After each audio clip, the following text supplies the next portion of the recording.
विधवा महिलांना समाजामध्ये सन्मानाची वागणूक देण्याचा ऐतिहासिक निर्णय हातकणंगले तालुक्यातील अंबप ग्रामपंचायतीच्या ग्रामसभेत घेण्यात आला। या निर्णयाने ग्रामसभेला उपस्थित अनेक महिलांच्या अश्रूचा बांध फुटला। हातकणंगले तालुक्यातील अंबप ग्रामपंचायतीच्या वतीने प्रजासत्ताक दिन उत्साहात साजरा करण्यात आला। यावेळी उपसरपंच आसिफ मुल्ला यांच्या हस्ते ध्वजवंदन करण्यात आले। त्यानंतर सरपंच दीप्ती माने यांच्या अध्यक्षतेखाली ग्रामसभा पार पडली। कोणत्याही प्रसंगामुळे विधवा झालेल्या महिलांना समाजामध्ये सन्मानाचे स्थान देण्याचा एकमुखी निर्णय या ग्रामसभेत घेण्यात आला।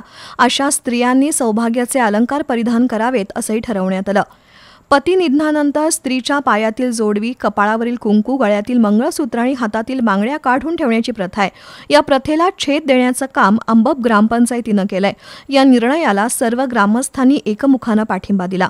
यावेळी गावातील अनेक महिलांनी मत व्यक्त केली। ग्रामसभा संपल्यानंतर विधवा महिलांना हळदी कुंकू लावून या निर्णयाची अंमलबजावणी करण्यात आली। त्यामुळे अनेक महिलांना अश्रू अनावर झाले होते। ग्रामसभेला गावातील ज्येष्ठ नागरिक, तरुण मंडळाचे कार्यकर्ते, आजी-माजी सरपंच, उपसरपंच, ग्रामपंचायत सदस्य, पोलीस पाटील, तंटामुक्ती समितीचे अध्यक्ष, विविध संस्थांचे पदाधिकारी उपस्थित होते।